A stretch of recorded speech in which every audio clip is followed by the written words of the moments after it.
I take care of patients every day in IVF cycles, and I see second opinion consults all the time for people who say they wish they had known something before jumping into the infertility world. So let's break it down.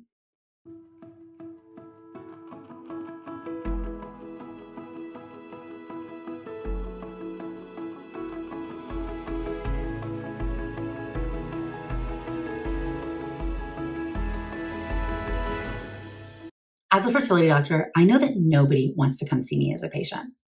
That's the hard truth. And nobody really looks forward to doing IVF. IVF is in vitro fertilization. And today I'm discussing the things you need to know to have a successful IVF cycle. Okay, to start, what is IVF? IVF is in vitro fertilization. It's where you take eggs out of the body and you fertilize them with sperm. I have a whole video on IVF really working you through all the ins and outs of the process to understand it. So if you don't know what IVF is, yet you are being told you need IVF or you want to learn about it before we talk about it on this video, watch that one first. IVF is really expensive. And I think anytime that you're going into something that is very expensive, it feels like the return on the investment matters much more. And what does that mean? It means if you are not going to succeed, is it worth spending the money? And fertility doctors all the time are trying to give percentages and probabilities to patients to help break this down so you can understand it better. Something that I feel really strongly about is that there should not be paternalistic doctors. This is an old school field. And so there are some people, both male and female, who practice a much more paternalistic view of medicine, meaning they will look at patients and say, I won't do IVF with you. We can sit here and say, yeah, doctors don't practice like that. But currently I have patients who have babies, who are pregnant, or are going through cycles, who other doctors in town have told them they're not candidates for IVF. And when we do a protocol that's appropriate for them, we see different results. So if you are getting a roadblock from a doctor who's not explaining to you why you're a bad candidate, you need to go see somebody else. And it may be that they are making presumptions about you, about what is worth your money. To me, whoever you are on the other side of this, you are smart enough to make your own decisions, to know your own priorities, and to look at your resources and decide how you want to spend them. It's not all about money. I always tell my patients they have 4 resources. Money, that's an obvious one. Time, it's your most valuable one. Physically, what your body can take, and emotionally, what you can handle. And when you're out of any of them, you're done. You're going to walk away from the game and you're not going to keep doing things, even if I tell you, if you do X, you can get pregnant. Okay, so all of that is, what are the top 5 things you need to know to get pregnant from your IVF cycle? Number 1, pick the right doctor. Don't just pick the doctor who's closest to you or who's the cheapest. When you buy things on Amazon, do you pick the first thing that shows up in the search? No, you look at things and you compare them. Think about what you need and find a doctor and a clinic that can fill the gap. So really take time, especially if you're getting told you need IVF, to number 1, find the right doctor. Number 2, what is your protocol? Is this the protocol that your clinic or doctor chooses for all patients? I've seen practices like that before. Or is this a protocol picked for you? There are a lot of different protocols in IVF, so let's just think about it for a moment. There are antagonist protocols where you grow an egg and then you prevent ovulation. There are primary suppression protocols where you suppress in with a medication called Lupron, with birth control pills, with estrogen, with antagonists, with testosterone. There are a lot of different options that we have available. The point is, there's a lot of different protocols, and just choosing the same one for everybody, that makes no sense to me. I wouldn't want to be somewhere where they just gave me the random protocol for everybody. I choose protocols for patients based on their age, their AMH, their antral follicle count, and prior data about them. Medical conditions, do they have endo, do they have PCOS? So ask your doctor your protocol and why.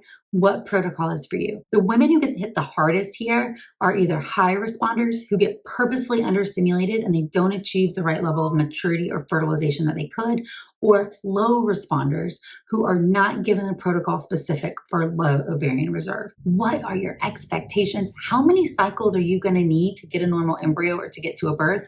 And what about other things like human growth hormone, coenzyme Q10? What are they recommending to help you? Number 3, what is your goal? How are you measuring success? Is it just one baby? Is it a basketball team? I personally don't care, but we're going to make different decisions and you're going to have a different roadmap. If your goal is multiple children, you may need multiple cycles to get there. So that may mean getting the eggs from this month, then getting the eggs from next month, and then getting the eggs from 2 months from now in order to get as many normal embryos as you need. That's okay. And you can do it if you know that's what you have to do.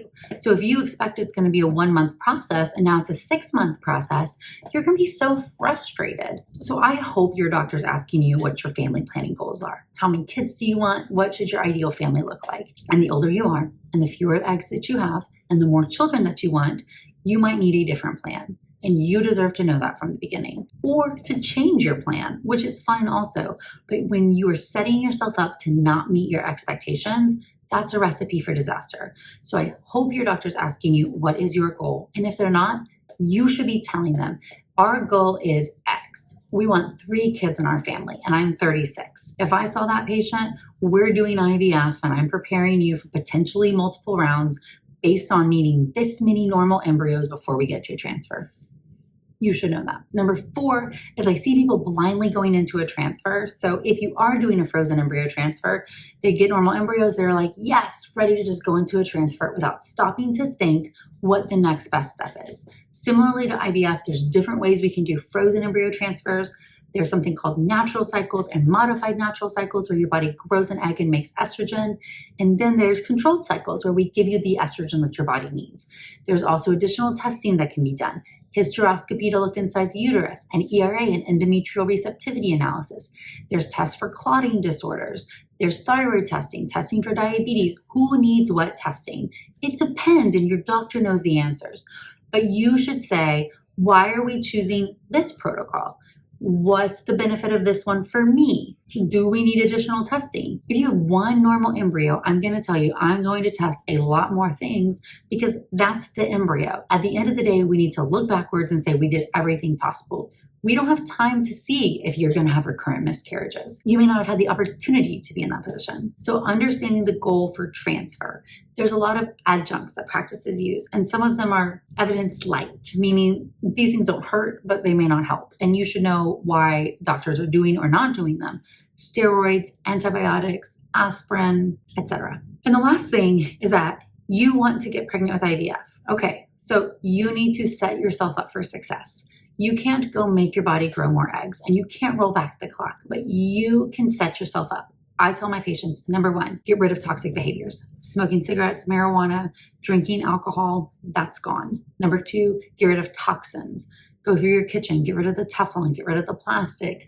Start paying attention to what you put on your body, on and in your body. Start paying attention.